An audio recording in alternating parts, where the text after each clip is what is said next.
अस्सलाम वालेकुम। बोन्स हमारे जिस्म का ढांचा यानी स्केलेटन बनाती हैं, जिससे हमें सपोर्ट मिलती है और हम मूव कर सकते हैं। इसके अलावा बोन्स हमारे बहुत से वाइटल ऑर्गन्स को प्रोटेक्शन भी प्रोवाइड करती हैं। हमारी बोन्स को बनाने और मेंटेन रखने के लिए 4 किस्म के सेल्स बहुत अहम रोल अदा करते हैं। Number 1, osteoblast. ये सेल्स न्यू बोन टिश्यूज बनाने में हेल्प करते हैं। Number 2, osteoclast.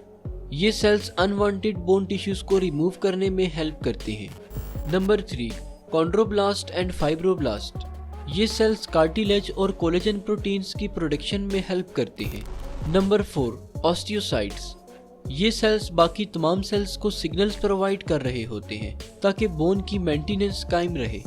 जब कभी किसी चोट या दबाव की वजह से कोई बोन टूटती है तो शदीद दर्द होता है, मगर हमारी बोन्स में ये सलाहियत मौजूद है कि ये दोबारा से रिपेयर हो जाती हैं। Process of bone healing 5 stages पर होता है। Stage 1, haematoma formation. जब भी किसी बोन में फ्रैक्चर आता है तो फ्रैक्चर वाली जगह पर ब्लड वेसल के फटने की वजह से ब्लड लीकेज शुरू हो जाती है। इस मैकेनिज्म को बायोलॉजी की जुबान में हीमाटोमा कहा जाता है। Stage 2, inflammation. इसके बाद फ्रैक्चर वाले एरिया में वाइट ब्लड सेल्स इकट्ठा होना शुरू हो जाते हैं और डेड सेल्स और जर्म्स को खाना शुरू कर देते हैं ताकि कोई मजीद इन्फेक्शन ना फैले। इस दौरान फ्रैक्चर्ड एरिया के गिर्द सूजन, गर्माहट और दर्द होता रहता है, जिसे इन्फ्लेमेशन कहा जाता है। Stage 3, soft callus formation. इस स्टेज में bone forming sales fracture site को रिपेयर करने में लग जाते हैं। इस दौरान सबसे पहले न्यू ब्लड वेसल्स बनना शुरू हो जाती हैं। इसके साथ साथ कॉन्ड्रोब्लास्ट और फाइब्रोब्लास्ट कार्टिलेज और कोलेजन प्रोटीन्स को फ्रैक्चर साइट पर बनाते जाते हैं, जिससे कि फ्रैक्चर वाली जगह पर एक सॉफ्ट सा मैस इकट्ठा हुआ नजर आता है, जिसे सॉफ्ट कैलस कहा जाता है। इस दौरान अगर बोन पर स्ट्रेस पड़ता रहे तो बोन को मजीद हील होने में बहुत वक्त लग सकता है। इसीलिए पेशेंट की टूटी हुई हड्डी पर सख्त पट्टी बांध दी जाती है ताकि बोन पर स्ट्रेस न पड़े और ये जल्दी हील हो जाए।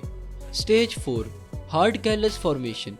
तकरीबन फ्रैक्चर के 3 हफ्ते बाद से सॉफ्ट कैलस हार्ड कैलस में कन्वर्ट होता जाता है।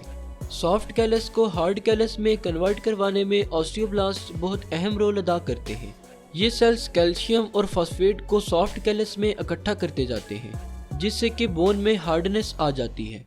Stage 5, remodelling. रीमॉडलिंग स्टेज तकरीबन फ्रैक्चर के 2 से 3 महीने के बाद स्टार्ट हो जाती है। इस स्टेज में ऑस्टियोक्लास्ट सेल्स बहुत महारत से एक्स्ट्रा मैस को तोड़ते जाते हैं, जिससे कि हड्डी की शेप दोबारा पहले जैसी हो जाती है।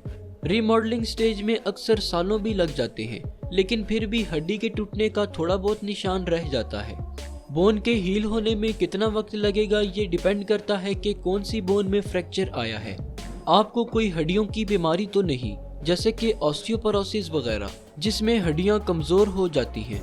आपकी डाइट कैसी है और आपने फ्रैक्चर्ड बोन को जल्द हील करवाने के लिए बैंडेजेस, कास्ट या रॉड्स डलवाए कि नहीं।